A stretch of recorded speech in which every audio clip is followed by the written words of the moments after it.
recording. Right, so Steve's going to feed his margins, his right margin. Remember when we plumbed up earlier? So he's having a little practice session. Try and keep that pole low to the water, as when you're shipping out you'll find it a bit easier. Right, it was around about there, wasn't it? Just to the right a little bit. That's it. Keep that pot low to the water when you put it in, yeah? And just lower than that. So just to the bottom of the pot's touching the water, because don't need to make big splash here because they'll come to that anyway. That's it. When you're trying to empty them pellets out, turn the pot right over, just let them fall out, don't shake it or anything, they'll just come out anyway. Right, whilst you've got the cupping kit on that line, do you want to feed you've got 2 lines, haven't you? Yeah. So you've got one to the left in line with the telegraph pole crossing the field, and one in line with that first peg over there, because they're never gonna move. So whatever swim you feel will be able to do it better, or do with it better, use the ground bait with the micros and 4 mils.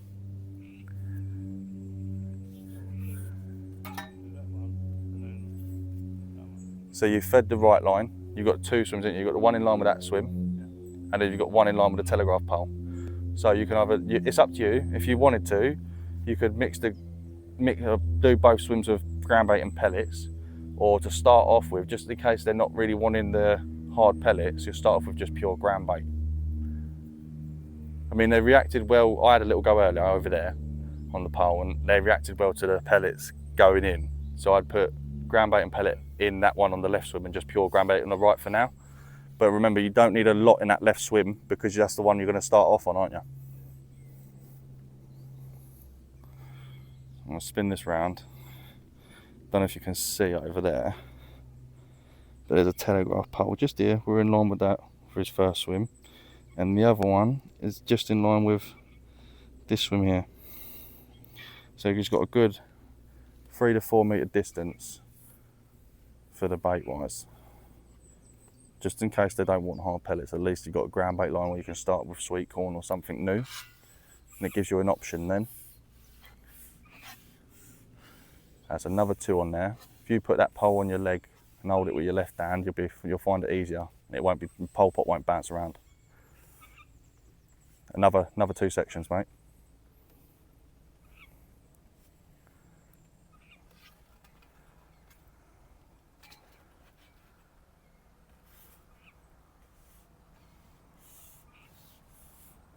That's it. Remember, in line with that telegraph pole, yeah?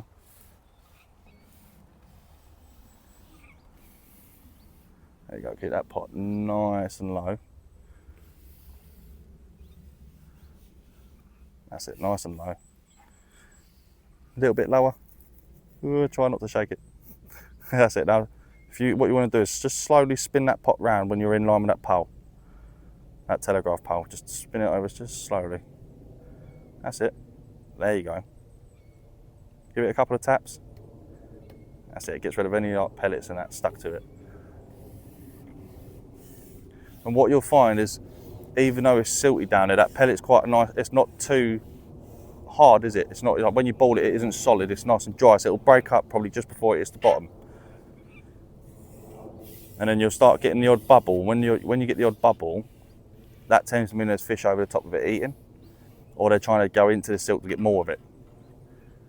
What you will learn from this session today, because the bottom of there is silty, you may well need to plumb up every now and then. So, have you done the other line? Have you fed the other line with just pure ground bait yet? Well, that one? The one in front of you in line with that swim there. Feed that one for now.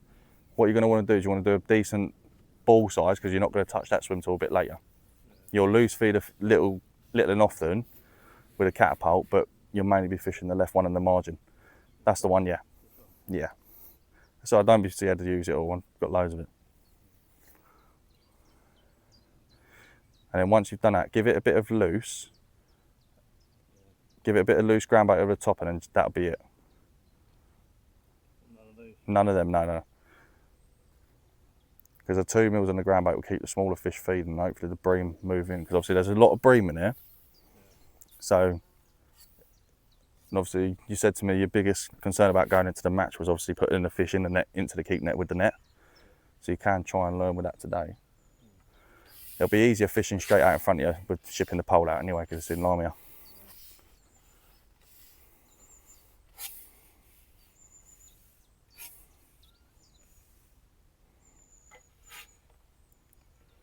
Watch that cupping kit.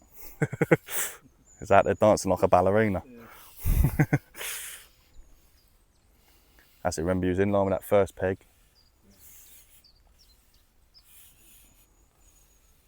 With your elbow just touching the end of that section. A little bit more. A bit more. That's it, there. Lower. That's it, keep it nice and low. Take your time, there's no rush. And when you feel like you're in line, let that pole pot touch the tip of the water. That's it, now turn it. That'll all break up and go straight down, hopefully. That's it. See that cloud is left? So that will hopefully get all the smaller fish feeding in there, and hopefully a couple of bigger fish will come in and stay and mooch around. Yeah. As I said, every now and then what you do is you just catapult over a couple of pellets every 10 minutes. And you should hopefully hold the fish in the peg.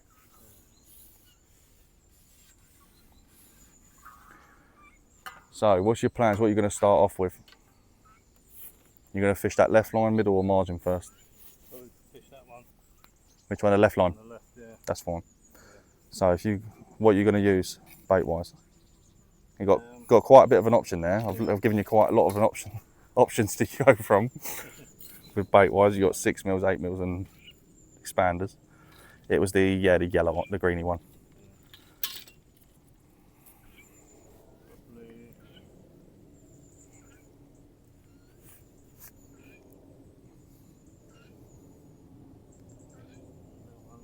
Start on a 6 mil. I'd start on a 6 mil, try and give it a little bit of a 6 mil.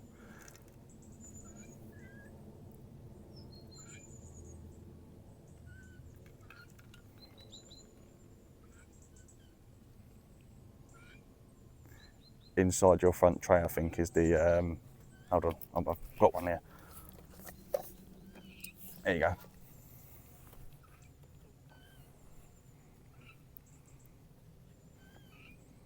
Can't lose that one, that's a very old one, that one. Yeah, very old, that one. I think I've had that for about 2 years. Yeah, so I will be upset if you lose it.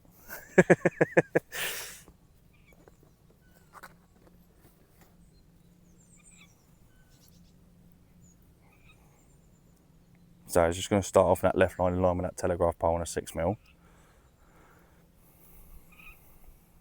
And then what you want to do is just see where the second weight is under the float. Once you've got that pellet on, hold that line there and then bring the cad pot towards you. Hold on to that bait still. Hold that, watch that pellet, it might hook onto the keep net. So lift the pole up, it'll swing towards you.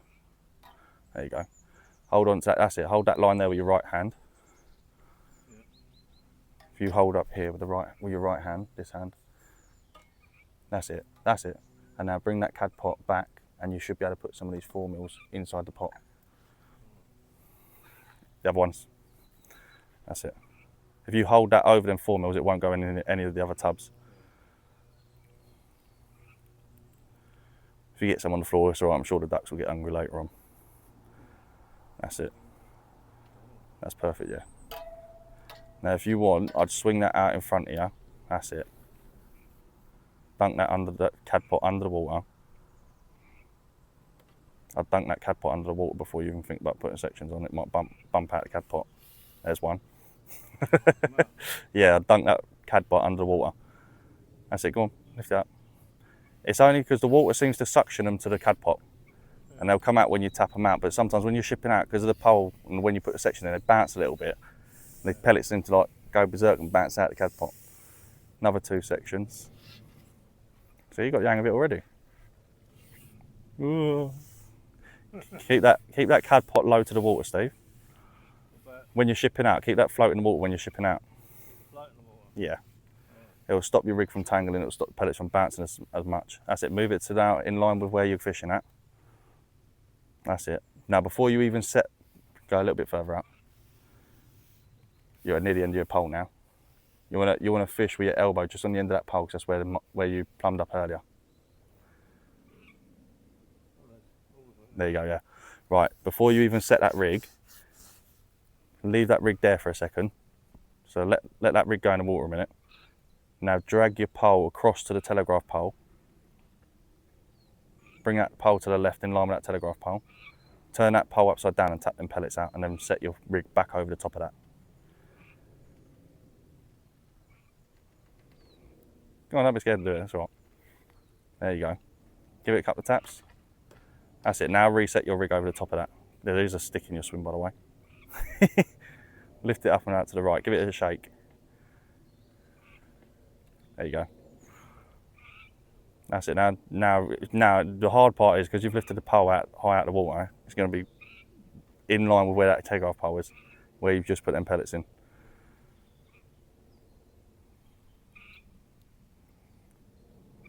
Give it a shake. Yeah, try ship back in 4 this time. That way you ain't got to ship so far.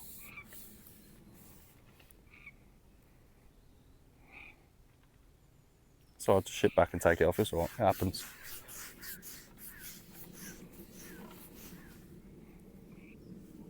Now, has it come off now?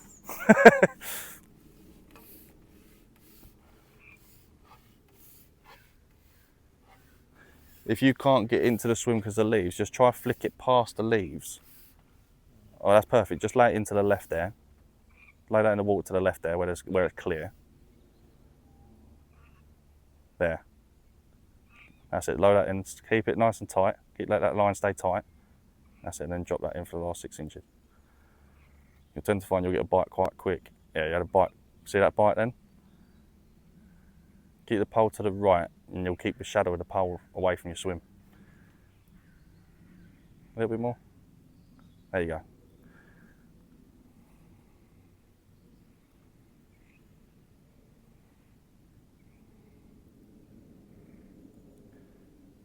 Yeah, a little dink there. Go on.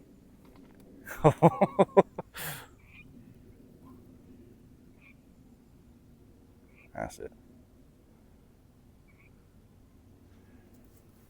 That's it, keep that pole just out of the way of that swim. There you go. Get ready, because you've got a bite already. I've got a suspect feeling that it's a roach or a rudd. Or it could even be a little F1. Remember, you don't have to wallop them, just give them a good stern strike. It's been a while since you've been on the pole, isn't it?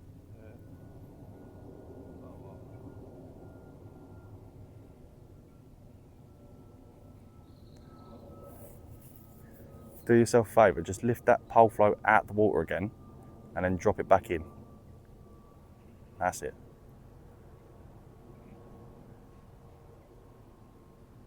And you tend to find just as that rig's just settled and that bait's just settled on the bottom, it goes under again.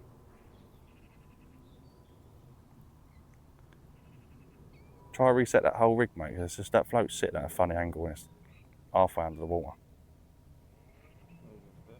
Yeah, just try and lift it out, see if there's a fish, on it.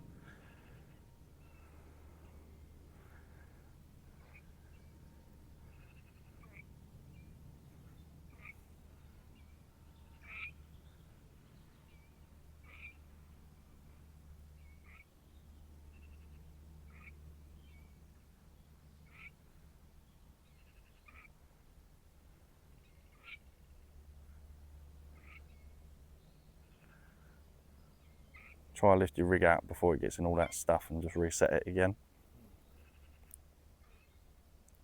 Just reset that rig before that stuff comes, mate, because you might get it all over the line and you'll have to ship all back in again. Just flick it to the right side of that stuff. Give it a flick. Give it a little flick and see if, like, flick it straight out in front of you and see if anything takes it on the drop. If they take it on the drop, then that tells us that they're shallow.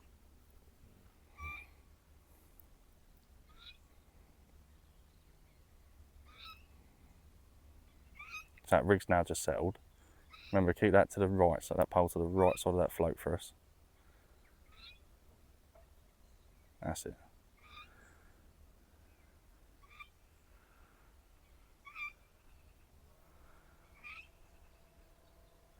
Now remember, I was just about to say it, just so that fish jumped out. If you can, hold that pole with one hand and try and loose feed with your left hand with them 4 mils down that margin, because they are down there, look. Try give them a little bit of feed.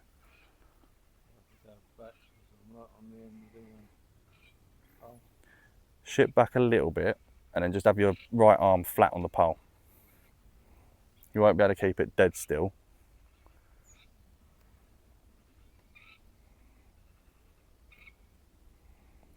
And 9 times out of 10 you get a bite when you're loose feeding.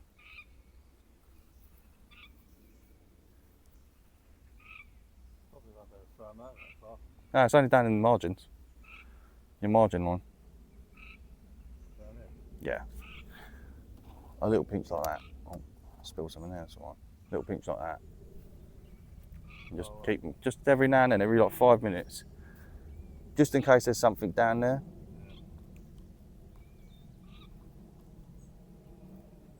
Get them pellets out there.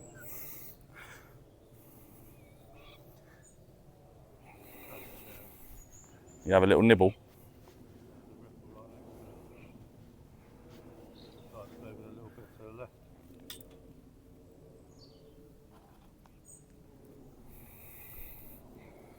I'm just going to throw some 4 mils over the top of that.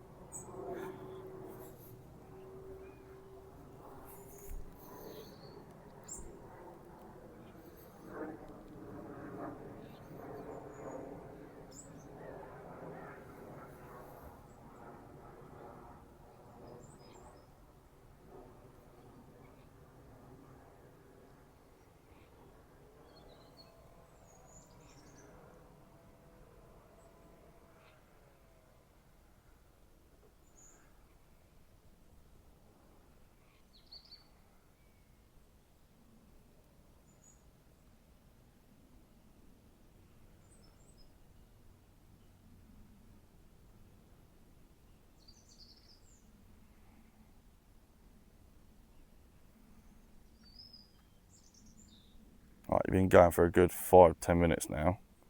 So I'd now say to you, bring that pole back in, fill that pot with some more 4 mils and go back out there and pot some more 4 mils in.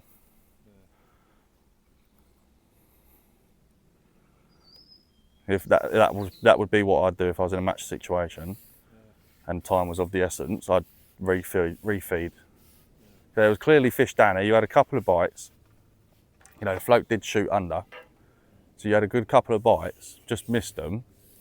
So that tells you that there is fish down there, they are feeding. So I'd just feed a couple more.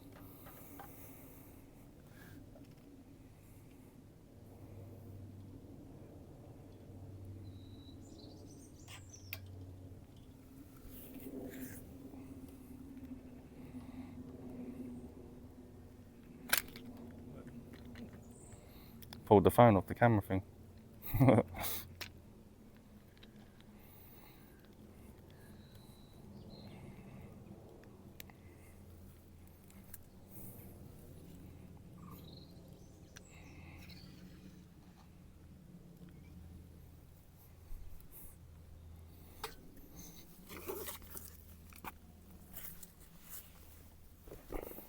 Just remember you've got to keep net to your left there, so if you put that pellet in, it might sit on top of the keep net. It is nice and warm today. It was freezing cold this morning, but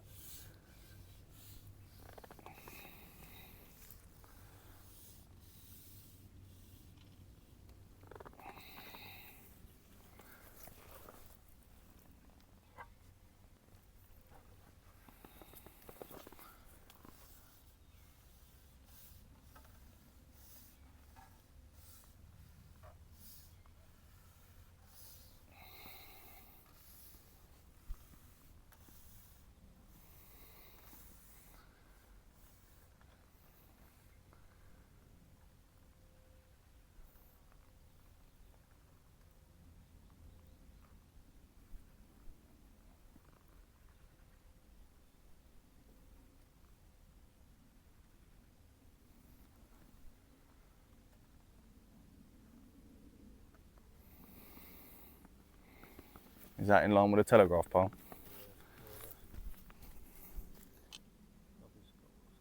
stuff. That's all right, just put it just before that. Just before that stuff, because the wind will drag that round eventually.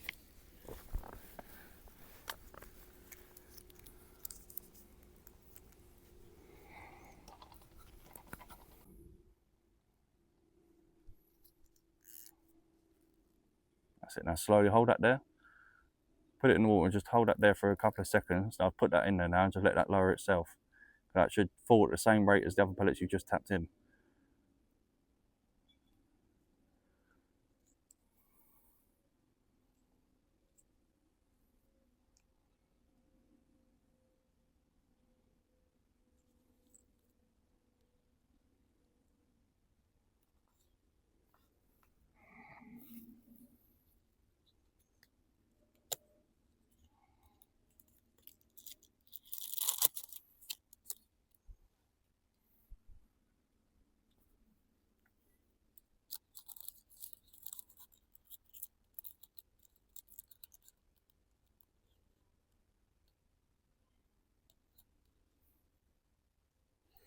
I would give it another. Oh, you had a bite then.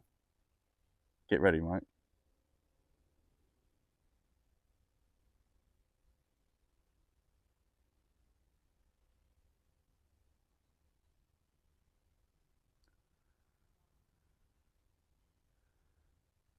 Can you see that float slowly moving? Up and down? Yeah, a little bit. Yeah.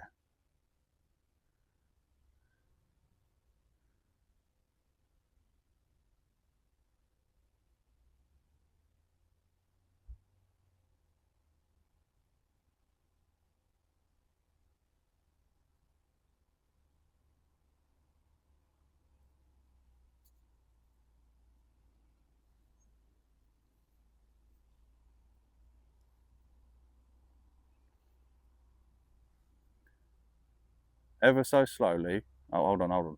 Yeah, bite then. Ever so slowly, just lift your pole float, just a pole float length out the water, and then just drop it. Go on, drop. There you go. I wouldn't be surprised if that goes straight under.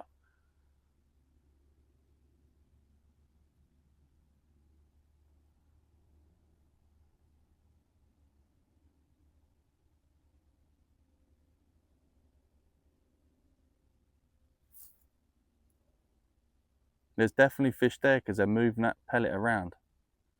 And they're moving around that hook bait.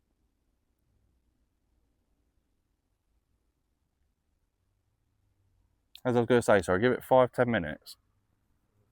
If you still haven't had fish, we'll try that margin line. Obviously, as I said to you the other day, you don't want to keep sitting on a line where there's no fish being produced in a match because you're just wasting your time at that point.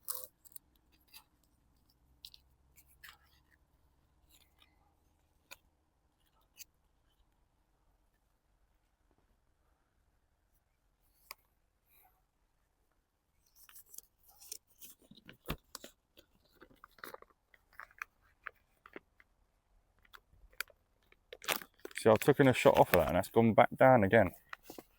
Yeah. It's as if like a fish has picked that up and swam a little bit with it and just held it there. Yeah. Lift it up, flick the rig back in again and just see if that works. Give it a little flick. That's it.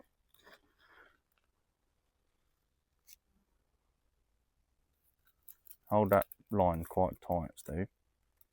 Don't help getting a load of leaves and stuff in the way. No, yeah.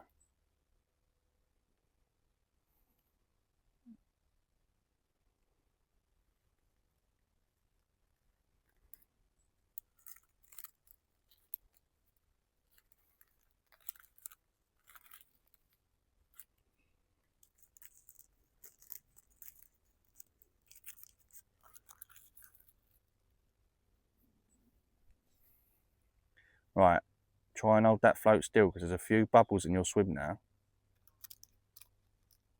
There's a couple of the small bubbles pinging up just past your float, like towards your float. So it could mean that the bream have moved into your peg already. They're definitely down in them margins, right?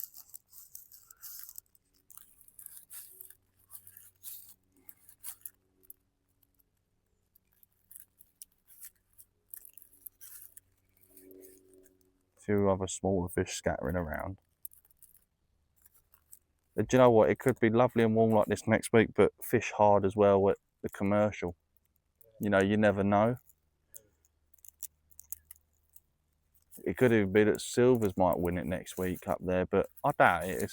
It's stocked well full of carp and stuff, so it's not overstocked and it's not understocked up there. It's lovely.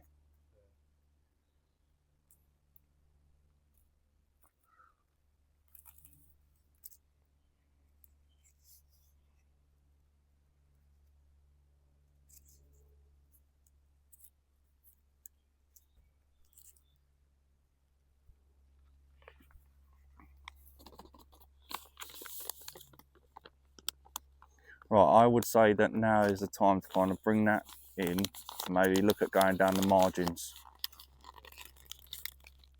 But it's entirely up to you. If you want to give it another 5-10 minutes, that's entirely up to you. It's just a practice day today. But I think if I was you in a match now, I'd say, right, I'm going to try this, I'm going to try something else. Even try to go down there with maybe an 8mm Pro Expander and see if that works.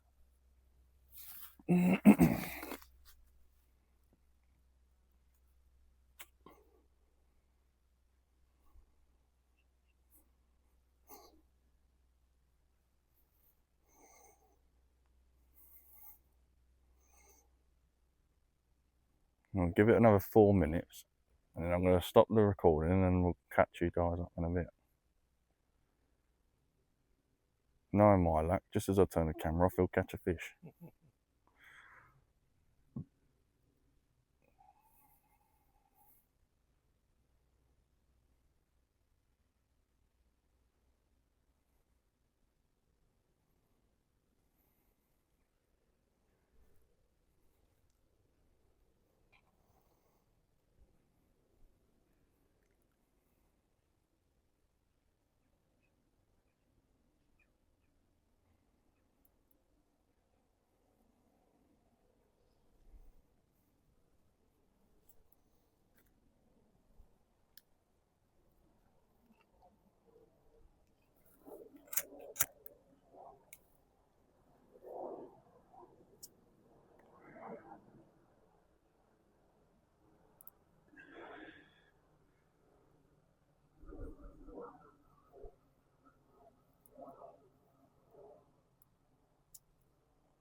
See that bubble rise just to the right of your pole float then, when you did that? Yeah. There was a little bubble just to the right of your pole tip there.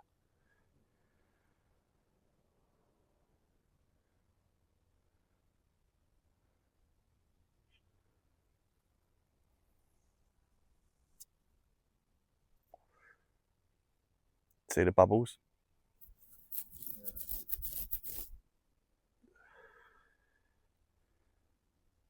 That was a better fish that jumped out over there.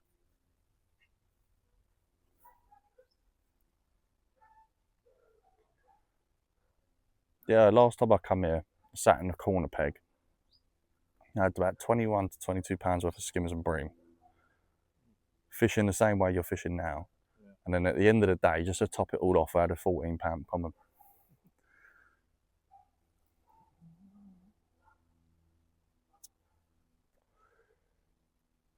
There's some nice carp in as well. There is your decent carp here. There's not many of them. There's only a few because there's a lot of F1s, or meant to be a lot of F1s anyway. Meant to be a lot of F1s, a lot of skimmers, a lot of bream, and a massive head of silvers like roach and rudd and perch. And they only recently stopped this back in June. Go on, Steve. Your float's gone. Your float went then. The bloody dragonfly. That could have been a £3, £4 bream.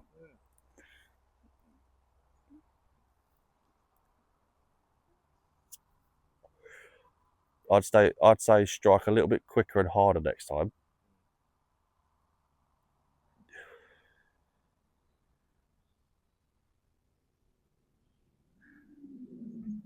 Definitely seems like they like that bait just sitting still, doesn't it?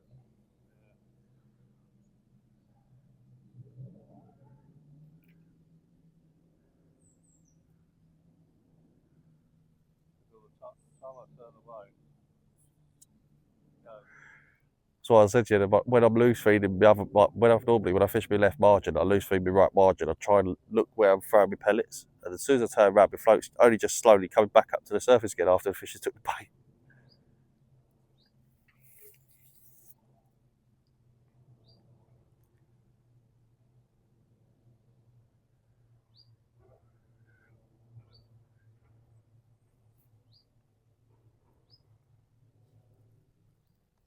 I'll throw a couple more 4mm in, so we can get them feeding. We get about 2 minutes. I'll throw a few in. I think we give it 2 minutes. I went a bit short, didn't I?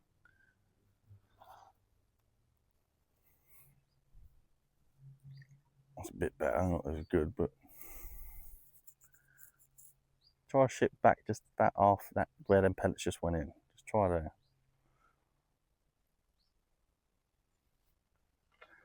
That's it, it's there. That's it, just lower that rigging. Then pellets will be on the bottom by now. I bet that pole's hot in it. Not too bad.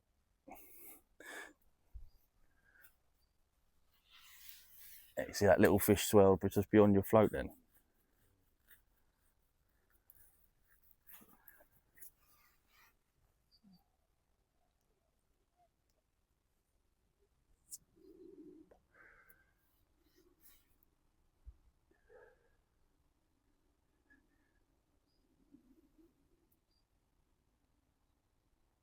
Yeah. You see that swirl just in front of your pole as well? Yeah. It'll mooch out of there.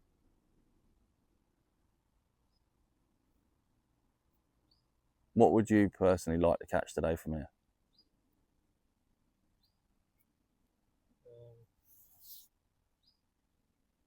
Anything really. A bream, prefer F1s and carp. Probably F1s and carp. They got any tension there? From what I've heard, there's a couple in there. I don't think there's many. Oh, bream a bit slimy, aren't they? Mm-hmm. Easy to handle though compared to carp when they're from here, because their carp here are a little bit angry. Yeah. They can get a little bit feisty. I've got bream for a long time now. I had one a couple of weeks back on the old Neen. I sat on the old Neen and I fished on the old Neen. Just hold that pole to the right. You've got a few bubbles coming towards your float. So.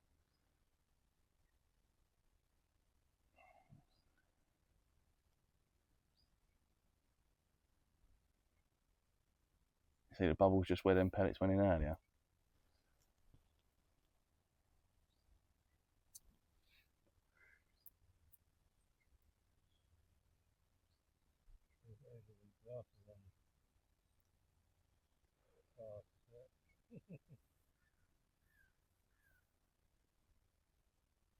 Just try to slowly lift that rig out and just move it to the right of all that stuff. I think that stuff's catching onto it and that's what's sinking that float. Yeah, give it a little shake. Just hold that pole out, the rig out of the water a little bit. And give the pole a couple of taps and sometimes it can... There you go. That's perfect again now. For how long though is another matter.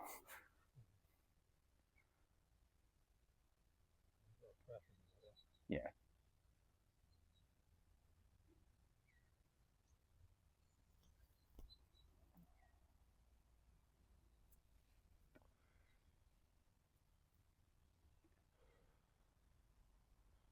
See that bubble come up? And you just had an indication on your float. Get ready, mate.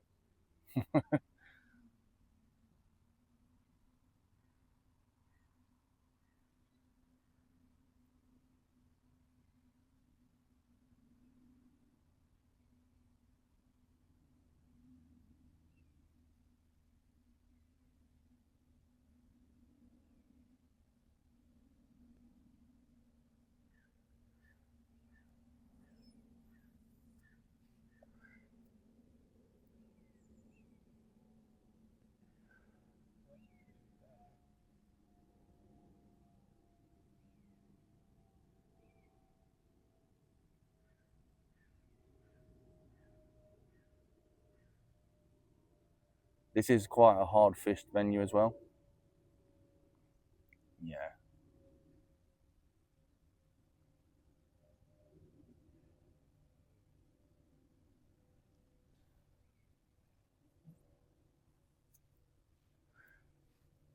Yeah, there's a lot of that green slimy stuff on the line. There's that blue to the left. It released that line, so that float popped back up again.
Might even be worth, Steve, trying to go back out on that original line. Just try and back out there again.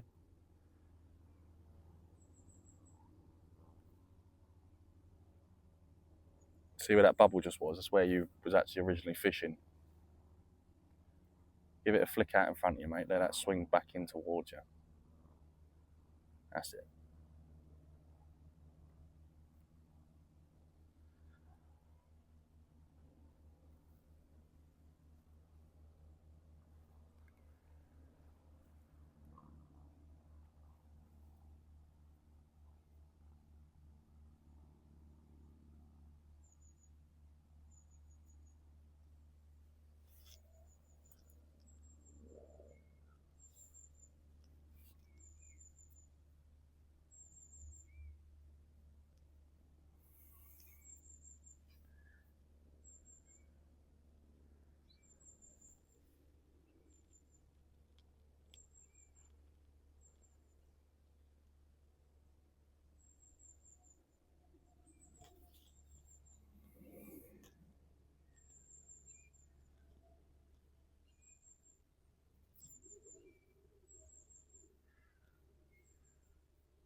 Oh,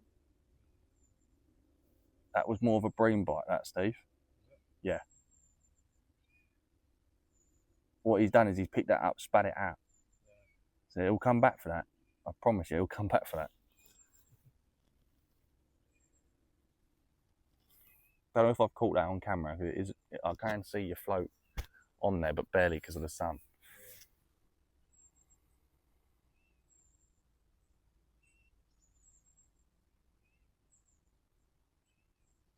What size is the bream in there? Most of them average around £4 or £5.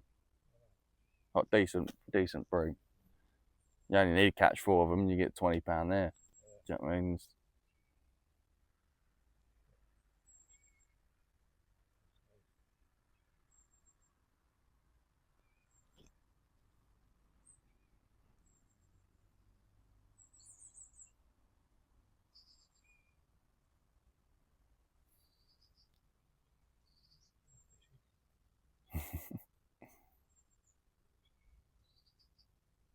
He's near it again. Your pole float keeps dipping a little bit, like ever so slightly.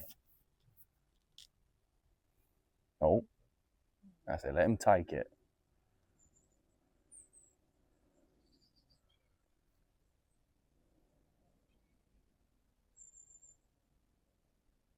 That's all you. Oh.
So you've been going for 40 minutes already now.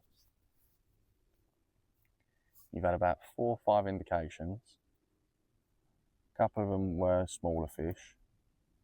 One of them was a nice dink on the float where a fish had picked it up and then spat it out again.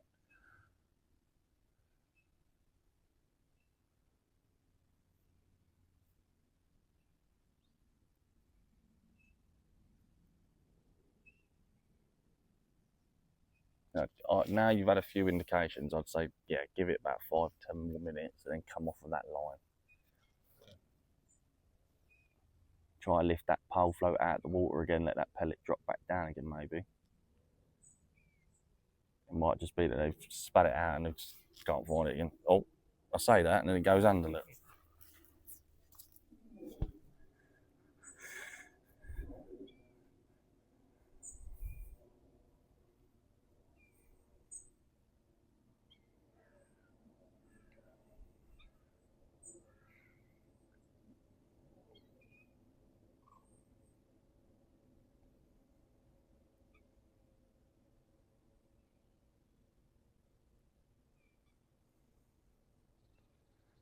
Oh, I'd say I would come back now because all that stuff's about to come into your swim. You're going to struggle to get that rig in there.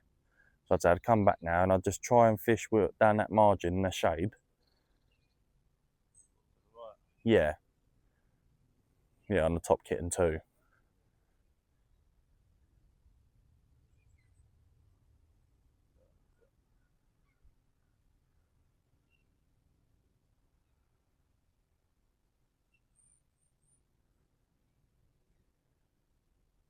I think because of the sun today, probably could have done with a little bit more line on that rig between the pole float and the tip, but it isn't too bad. It's not like a major, you know what I mean, shadow on it.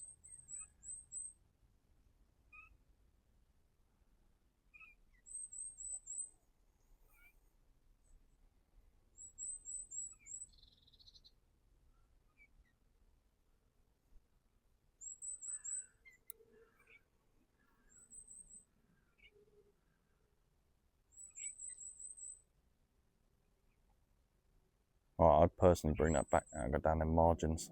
Yeah. Because you've sat there for 40 minutes, no bites. You think you'd only have 5 hours and 10 minutes left. Most people probably on about £6. If it's fishing well, do you know what I mean? Yeah. Right. Yeah, you won't need them 2 sections for that margin because remember it was only top kit and 2, wasn't it? And then just switch over, bring that top kit back in and then switch the top kits over. Not that there's probably much difference in them, in the depths. I think there was a little bit, wasn't there? Now, if you want to leave that pellet on, you can leave that pellet on, but I'd just bring that hook down to the end of the top kit slowly without snapping the hook length or getting the hook in your hand.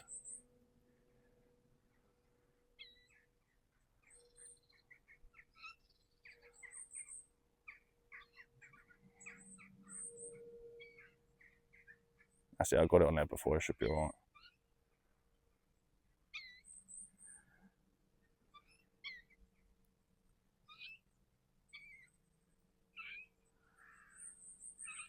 What you could look at investing in for the pole is I've just ordered some in myself, and that's like they're rings for your top kit, so you can attach your hook to them, so that you don't obviously have so much elastic coming out and damage your elastic. Yeah, they're not that expensive. I think I picked up 4 of them for about a tenner, which to be honest, I'd never normally fish more than 3 top kits in a match. Yeah. I might have 2 edge ones set up just in case I break off on the edge. You know what I mean? Try expander to start off with, Steve. Have a little go on the expander, and then if not, then move on to the hard 8mm. Yeah.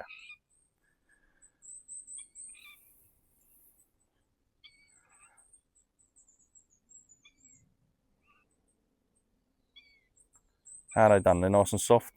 Yeah. Put some 2mm in your. Is that the? Pass that here, sorry, mate. Pass me a top kit, sorry. This is one of. Yeah, I thought so.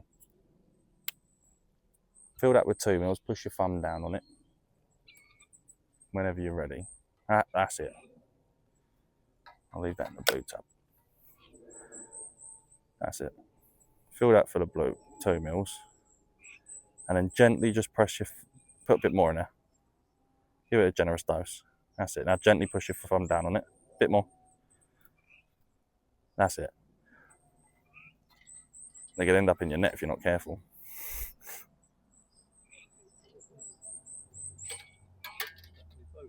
Is it stuck on your boot?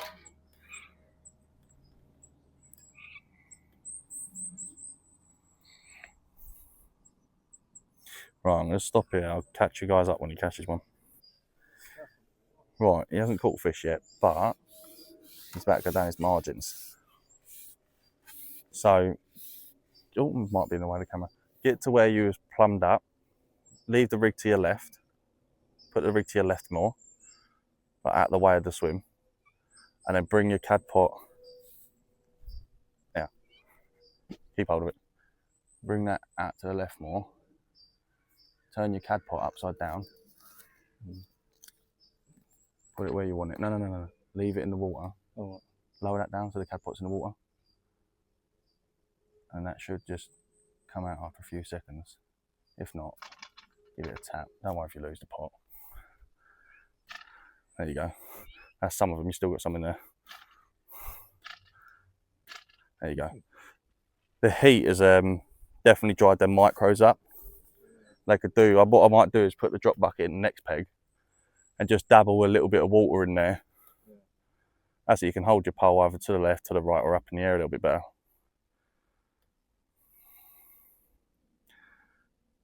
Sometimes the scum in the edge, like this scummy bit of surface, is good for when you're fishing down the edges with carp and stuff. Because it provides them cover. It's like they can't see out at the top through that scum. And if they can't see out of it, people can't see in it. So they feel that a little bit more comfortable.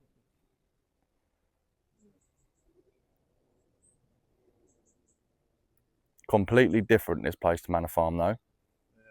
Because you would definitely have had a bite down the margins already.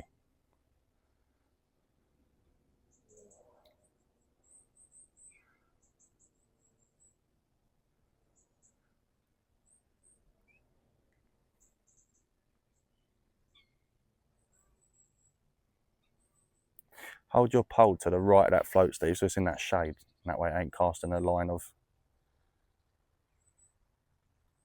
So I'll give it a shake. Give it a shake. It'll come off. It should do. It expanded it. That's right, I'll just ship him back. Try it 8mm hard, like put a band on it then, because it won't come off so easily. Yeah. Expanders are alright when you're fishing on a commercial that's like, you know, lift that up before you catch the keep. It's alright when you're fishing a commercial that's full of carp and, you know, you haven't got to wait 20 hours or 20 minutes for a bite, normally quite quick. Definitely should have took your advice this morning about sitting over there because it's nice and shady over there. I can see it. He was in the sun this morning and this place was shady. I should have known the sun was going to spin round like that. It is lovely and warm. I'll show you, if I knew it was going to be this warm, I would have worn my shorts.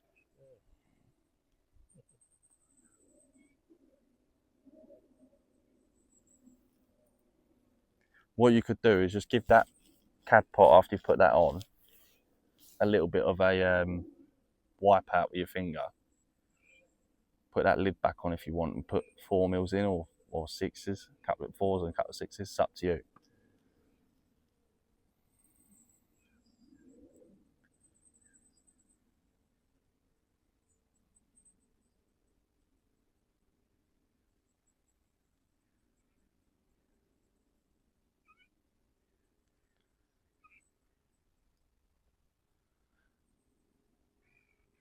And what you want to do is, before you take that rig out there, pick up the catapult and just gently fire some 4mm into your right hand side swim and your left hand side swim again.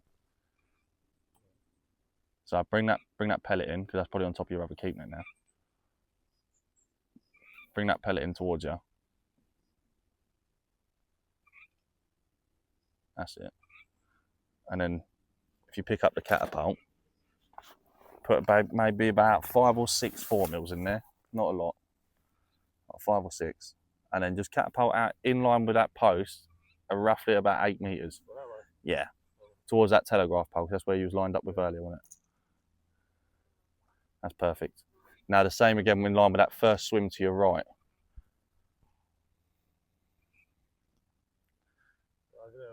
Right in front of you towards that first swim. There's about 8 meters again. A little bit close.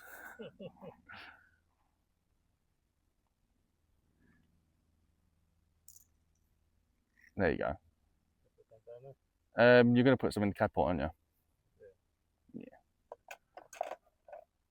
Well, what you could even try, something a little bit different, is put some of them ground bait and pellets, the one that got the pellets in, put that in the cad pot and they'll come out easily in the pot. But you just got to remember that, you know, when you ship out, it may bounce. And Ground bait and pellets. Yeah, the one with ground bait and pellets in, mate. And that should be all right. You flicked it off the cad pot and it went on your keep net. That one in the mixing bowl. Right. That one. Yeah.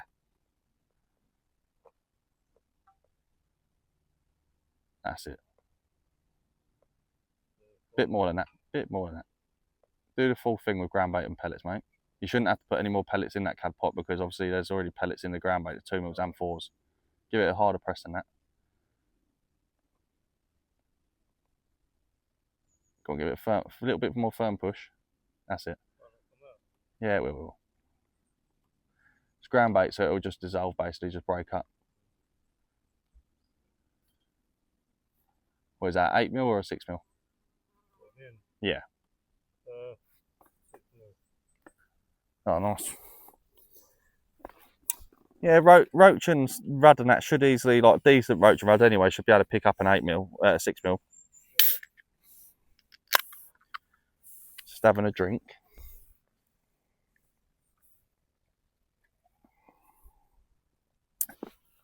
A non-alcoholic beverage. That's it. Now turn that pot over just to the water and then hold that in the water. And then you'll see it all come out lower. That's it. There you go. See it? It's all out. And I'll tell you what, there's so many anglers do that.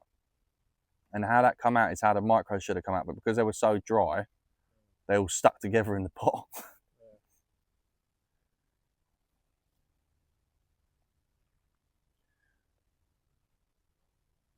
That's it. If you hold it to that right, how you're doing now, your pole's sitting in that shade, so there's less of a shadow casting over your swim.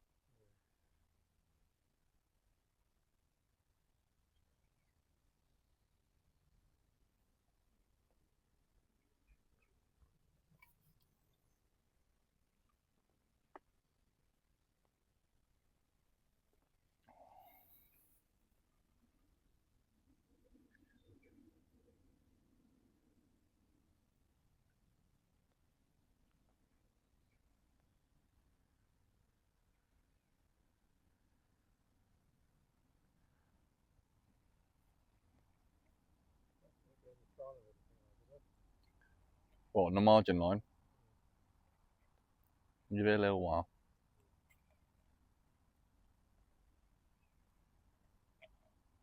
Give it 5 minutes. If you don't get nothing, go back out either on the long line or you can pick up the feeder and have a chuck with a feeder.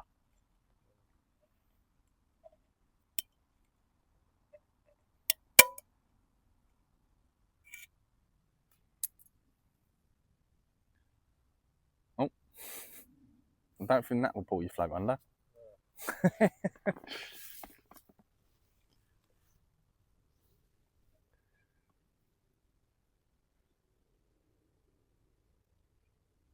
Oh, yeah, a little dink then. Yeah.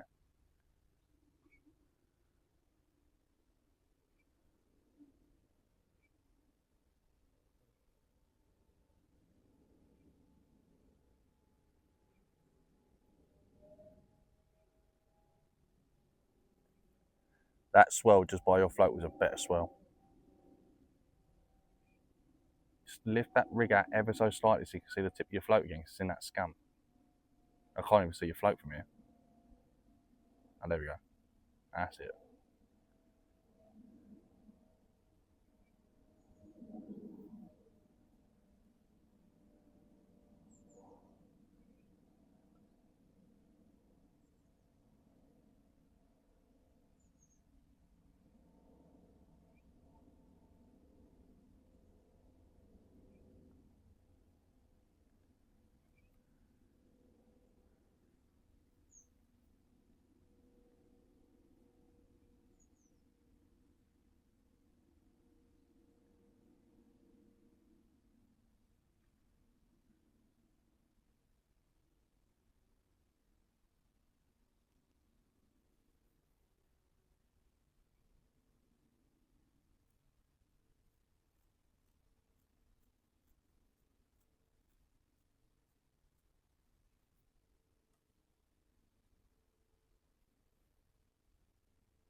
Just reset your rig again, mate. Oh, did you have one on? I couldn't see your float, that's why I said to reset your rig, I couldn't see it. Keep that line nice and tight, because I think that looked more like a little F1.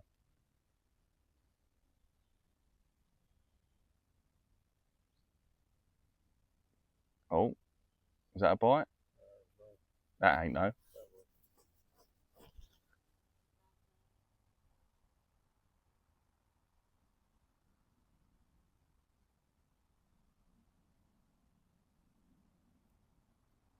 That tells me that they're coming into that ground bait, them micros and 4mm, which is a good sign. And that's the first sign of a fish that you've had all morning.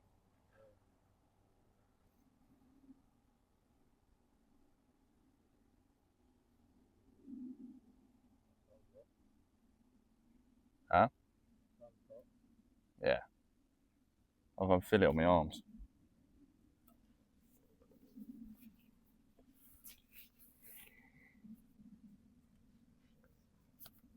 Lift that out, give it a flick out, like towards the thing again. Oh, you got one, or you stuck on the bottom?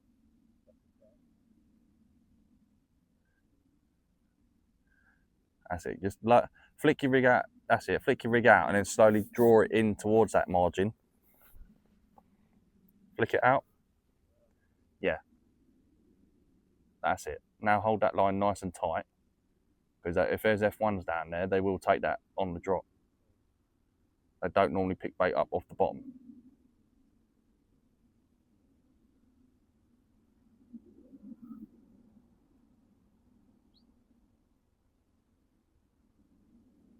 It might just be the case that we need to fish a bit shallower today. Instead of fishing on bottom, maybe fish an inch off or an inch and a half off.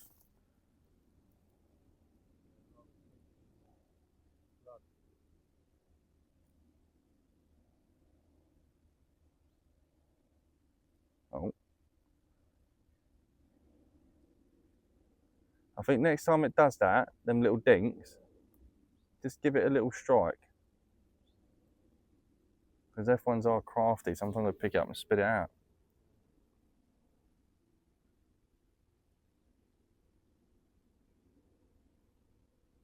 And if we think if I think what it is true, it could just be that they've actually got it in their mouth, swimming off a little bit and spitting it out.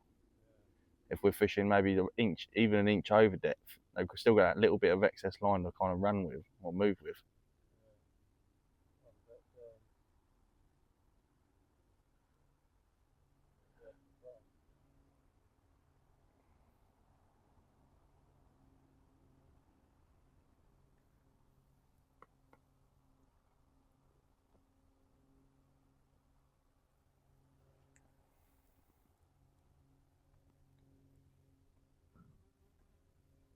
Bring the rig in, mate, and then just try and move that float maybe an inch lower. And just see if they're a bit shallower.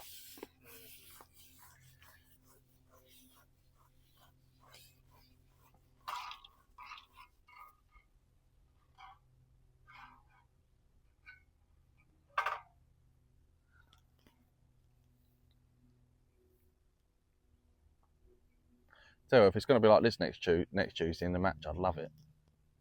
Yeah, I'd take both rods and have one set up with a pellet waggler, one set up on a method feeder, and I'd have two top kits for my pole. Did you bring that down by an inch or two?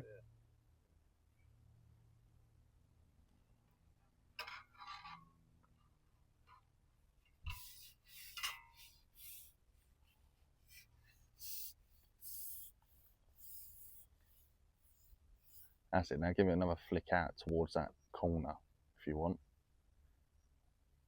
That's it. That's it. Now pull that float back towards you a little bit so it's nice and tight line. Yeah, it's fine. It's fine. That pellet will sink through that and the weights will pull through that anyway. Because I want to know if they're actually just off the bottom. Even though we've had a cold night, we've had a couple of warm days.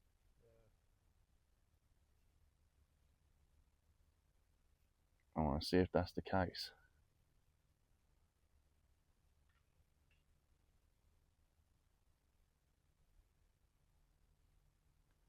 I'll give it 5 minutes on this one, and if you want, give it a chuck around on the feeder. A little indication there.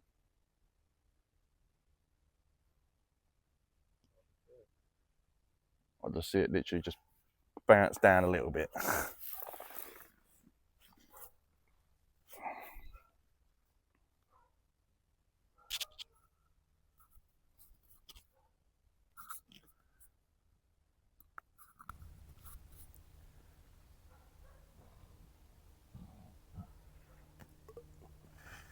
Pardon me, just burped. Just lift that float out a little bit again, because it might just be that it's sitting in all that stuff. There you go.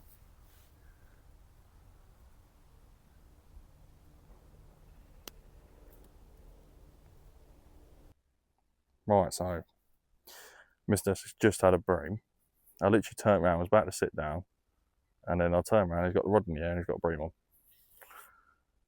So we decided to switch over to the feeder because I don't know if you can see in this margin, there's a lot of toot in there, Steve. Yeah. A lot of toot all over the surface. So we've just decided do the 4 mils, mate, because you've got 6 mil on the hook. So we just decided to switch over to the feeder for the last hour and a half. And don't get me wrong, it took us a little while to get a bite, but there's another angler on there as well, and he hasn't had anything all day since he's been there anyway. And he got here about half an hour, 40 minutes after us. Yeah, so we're just using, again, what I come down in a previous video with, and what I know works well, which is the 2 mil Sonobaits. So he's using the 2 mil Sonobaits pellets and the 6 mil Sonobait. They're actually the fin feed ones, aren't they? My 6 mils, they're fin feed.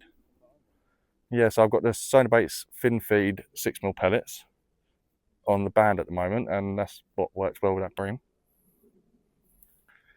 If we continue to get like loads of little indications, what we could potentially do is switch over to an 8 mil and try an 8 mil hard pellet. But whilst this is working, or whilst you've had that fish, I want to see how long it takes to get your next bream. And if it doesn't take long, then we'll carry on fishing with a 6 mil. But if it takes like up to another like 30, 40 minutes, then you're going to want to fish with something maybe a bit more standout to them.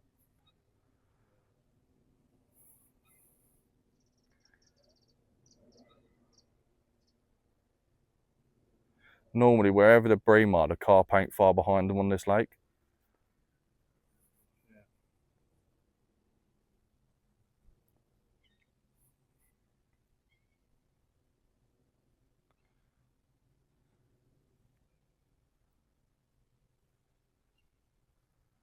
Just tighten that line up just a little bit, just so that tip's like turned a little bit. Just slowly, that'll do. That'll do. Does it? Yeah. Wind a bit more line in then, mate. Just slowly until it goes tight. It might just be that this slack line or the satin on the top of the line's not going through that gunk on the top. There you go. That'd be fine like that. I think it's just the line's struggling to go through the stuff on top of the surface.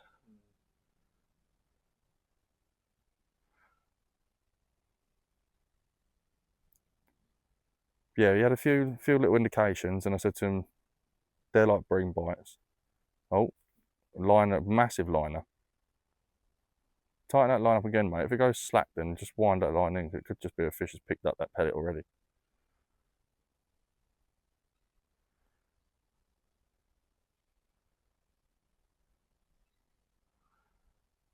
Just straight away, as soon as you've put that back out there again, he's had a few more indications. A great big massive liner. That could indicate that there is more bream down there or more fish down there, which is always a good sign. But it may be maybe the start of maybe having to change down to a 30 gram small method feeder, because maybe the 45 is, oh, that's a carp.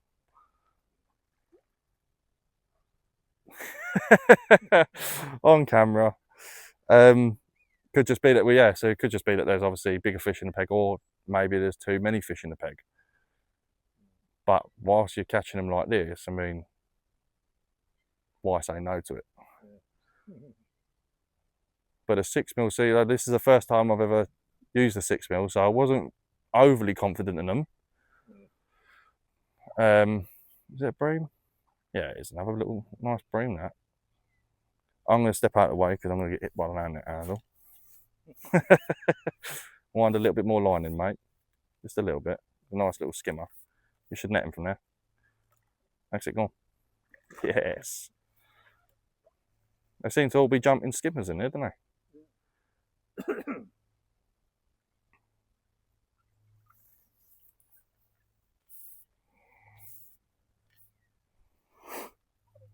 It's about the same size as the last one, literally about 20 minutes ago. Originally, when we opened up the hook length, show me that. That looks like a hybrid.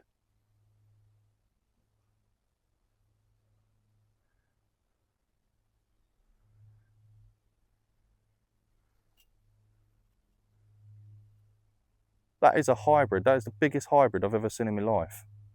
Yeah, it's a bream cross roach. He's about £1.5.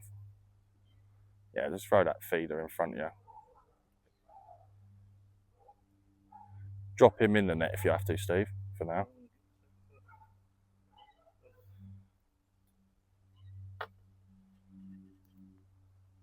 Slime.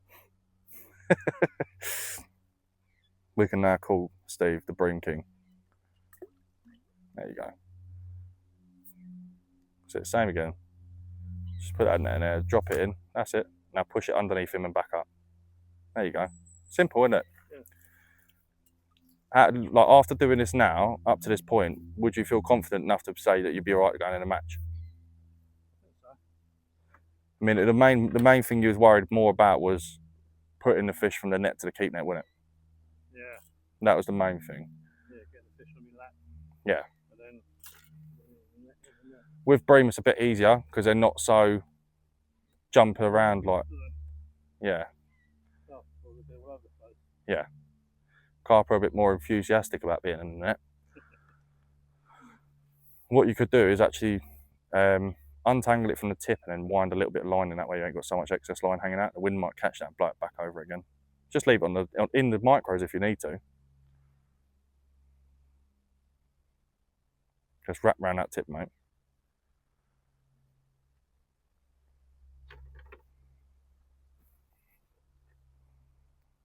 So yeah, I thought we're going to go to the match on the 7th. Left side. Like turn it left. Other way. And again. One more time. Yeah. I can, just barely in the sun.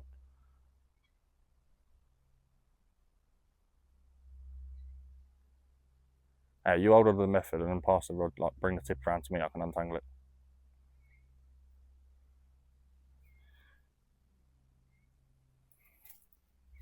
Down a little bit, down a little bit. No, you was right, it was that. Oh no, yeah, no, I was right. Look at how many times it's tangled around there. Go on then, can wind some line in now. Oh, I've got hold of the method feeder. Let go of that. There you go.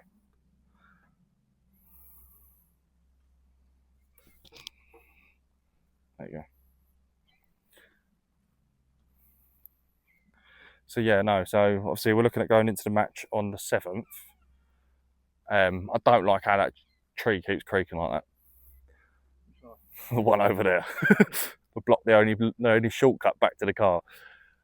Yeah, look, the carp just rose out by that post to your right. Yeah. But yeah, so right now you've probably got about, I'll give you maybe £5, £6 in your net. So that ain't bad for this lake. Obviously you'll be able to do better at Manor Farm because the bites come a bit more quicker. But yeah, so I'm looking at going into the match on the 7th. And yeah, I'm confident that you'll be able to get at least top 4 in your section. It would be nice for a win. Did they just go in your 4 mils? They're all going to crumble up. What I'll do is I'll put the drop bucket in and I'll dab my fingers in there and yeah. Oh shit! My language. I'm sorry. All right. That's what I love about these drop buckets. Yeah. I ain't got a, you do what I used to do as a kid and bend down all the way down to the water.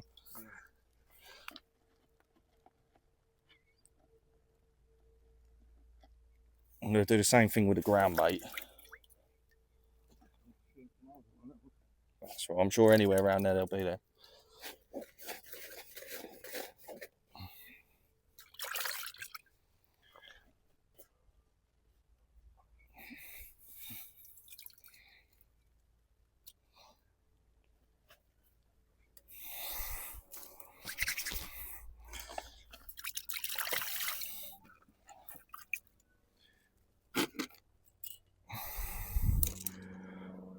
Yeah, keep this over that and stop them from drying out. There you go. Try and get them a bit more accurate and the fish will stay in the peg. Again, just tighten that line up just a little bit more, Steve, to that tip's just bending round slightly. There you go. If you're not comfortable with your cast, just bring it in and cast it back out again. Or if you feel like casting it more to the centre, see? If you feel like casting it more over there is going to get you more fish, or you feel confident in that area. Yeah. Yeah, no. That's why I said to you this morning that, like, when you think about it, when you go to the match at Manor Farm, you get put on New Lake, you're going to be fishing, what, maybe top kitten 2, a margin line, and then potentially you're going to be fishing tight up against the island or a foot off the island because it's only a couple of inches deep tight up against the island. But they're potentially where your swim's going to be. So coming in today and you having, that short line, margin line and the feed line works kind of perfectly in line with what you're going to be doing roughly in the match. Oh, there you go. Is he off? Ah, that's all right. Is the whole thing gone? Yeah. Feeder and all? Yeah. So I've got a few more feeders. It's fine, we'll put a new feeder on. So we're going to put a new feeder on and I'll catch you guys up in a bit. So, back again. Steve's only had 2 bream. He lost one. Fixed a new feeder on for him. And I've had a cut. I sat on the box for about an hour and a half. And weren't getting no bites and told him to sit back on the box and now it's tapping away again. As usual.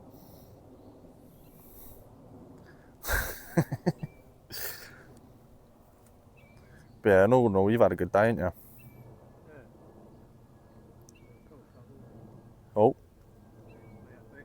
Yep.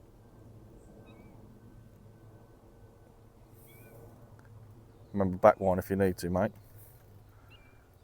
That's definitely a carp, surely. That's not a bream. That can't be a bream, surely. See this, guys. I give him the rod back. Chugging a bit.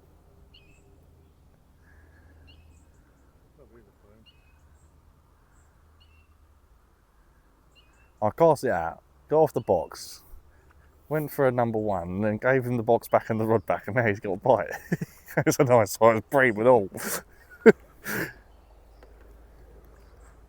So, your tactics for next week, are they going to be similar, very similar to how they are now? Yeah. Margin, long line, and then a feeder line? Yeah. I bet you're loving these method feeders now, aren't you? Yeah. That's it, shift him back in the water, that's it. Let the water take most of that bream's weight. There you go, grab that first section when you can, that's it. Now you ain't got to worry about it coming off or anything like that. You can lift him out from there, mate, if you want. Another nice 2.5 pound, isn't it? Just as the sun's starting to set as well, so it's lovely. Maybe another 2 or 3 of them, another hour. Oh. Does the hook come out in the net, or is he still in? Top lip? Whoa. Yeah. 10 out of 10, I say. That's it.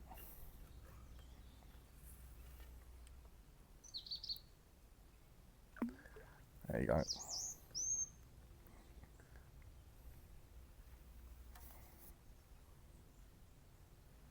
Lovely.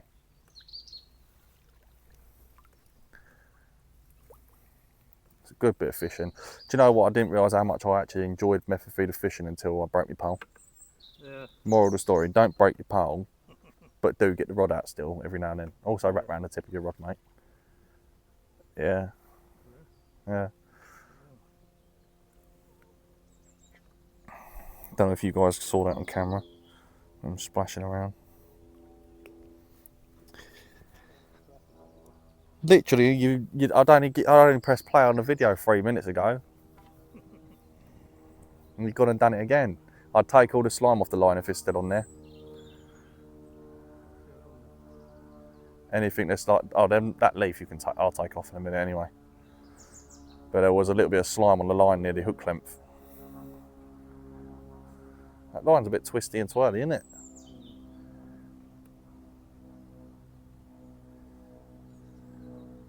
Is it all off of it now, yeah?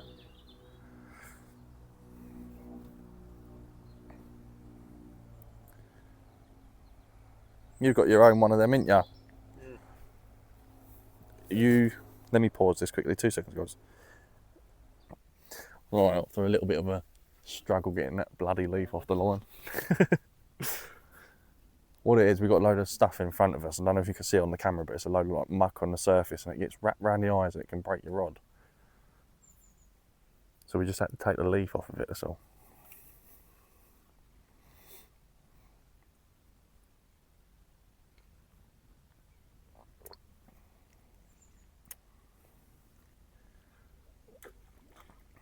Oh. Spooked something there, didn't you?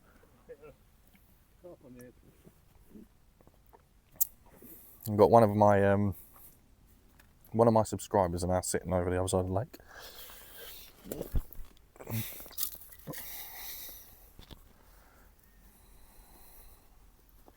Big shout out to him for subscribing.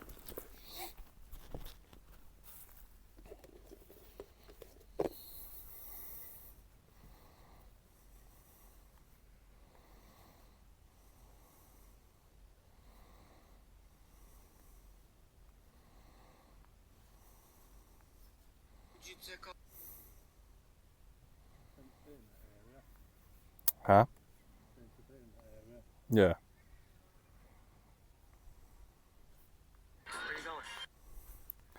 Sorry, I was watching TikToks. I believe it's Peter that's over there. I think his name's Peter. But big shout out, if I've got your name wrong, I do apologise, but massive shout out to Peter across the lake from us for subbing up.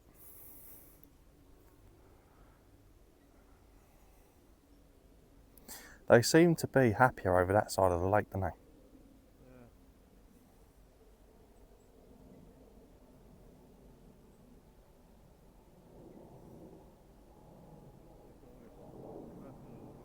Mm.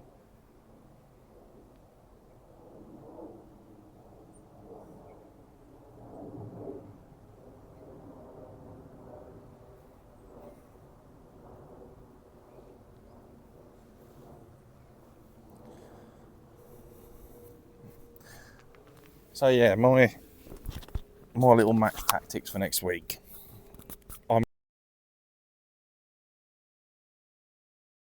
So to be honest, I was literally just about to say about match tactics. I'm about to do a voice over the video.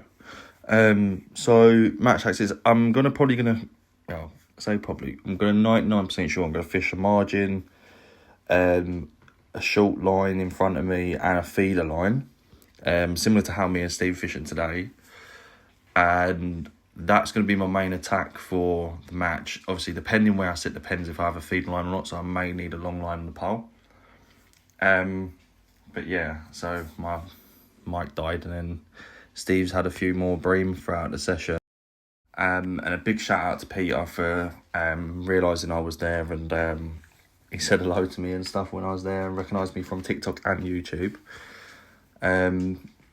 But yeah, so same as usual. Just going to attack the match the same way. I believe Steve's going to do the same thing. If you watch till the end, the video of Steve had explained what he's going to try and do and how he's going to attack the match as well.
So at this point on in the session of coaching Steve, we was literally talking about moving on to maybe a smaller feeder or changing over to a Bandem instead of a 6mm thin feed zone based pellet.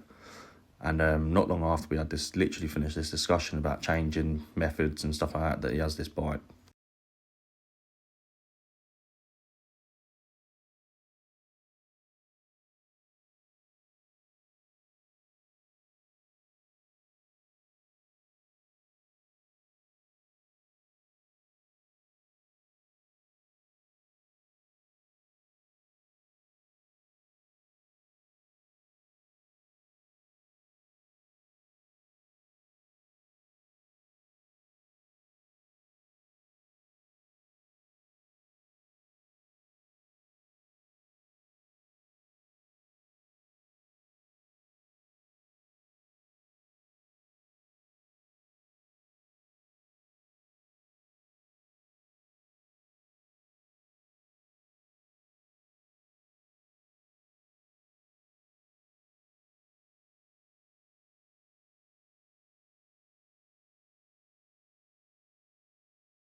So we literally, normally we would put like the pellet at the bottom of the mould, put pellets in, squeeze it over the top.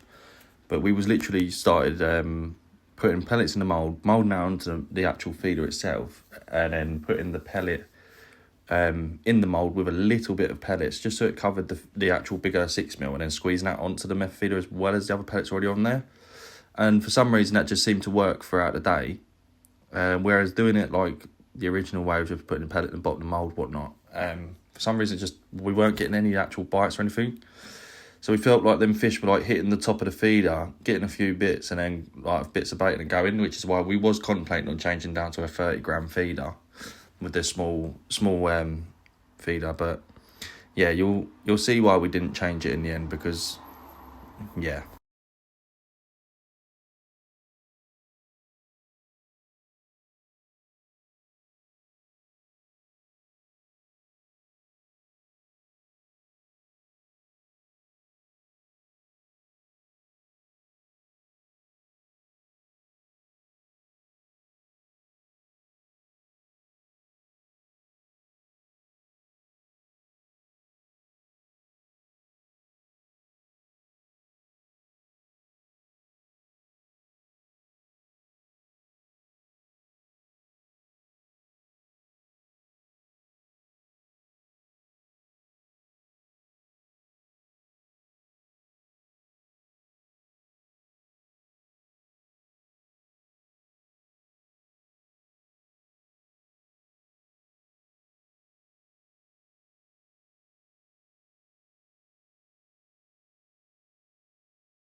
So this is probably going to be one of the last fish, I believe, in the video.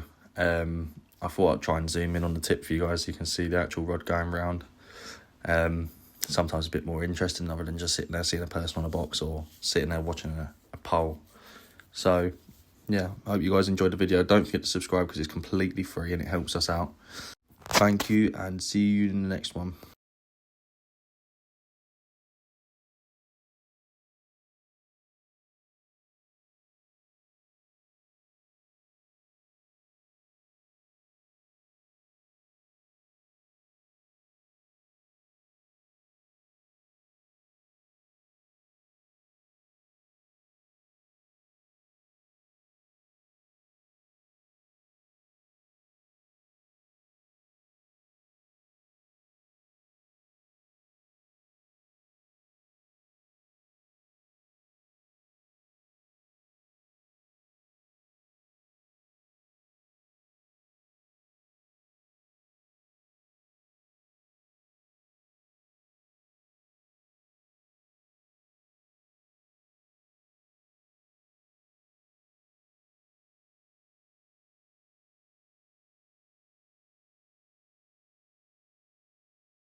So he was a bit gentle and slow to start with that strike, but he's hooked it. So that's all that matters, is that he's hooked it and he's got it in the net at the end of the day.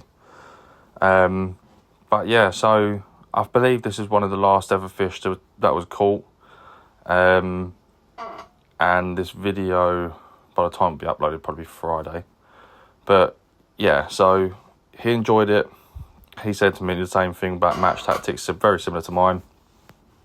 Said he enjoyed his day. He will definitely be going out for like more sessions, like coaching sessions on places like Primrose Lake. And so we are talking about going to a few more other lakes where he can kind of practice pellet fishing on the pole and like shallow fishing. Obviously we're going into colder months now, so it won't really matter too much, but shallow fishing on the pole and stuff for like ready for next year. And yeah, we're really looking forward to it. I'm looking forward to doing another video with Steve because he listens and he puts it to good use and he puts his opinions across on why he'll do something different to what I do. And it kind of gives me a good idea of other things to do in the videos for you guys as well. So yeah, hopefully we'll doing another video on Tuesday the 7th at a match, and we'll definitely be seeing you probably another week after that at some point and at another session.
So yeah, at this point I asked him if he enjoyed himself and he had a good day, and he said yeah. We both looked at our watches and then realised, you know, going down that A12 at this time of day is an absolute nightmare. We ended up getting stuck in 3 hours of traffic, near enough, 2.5 hours.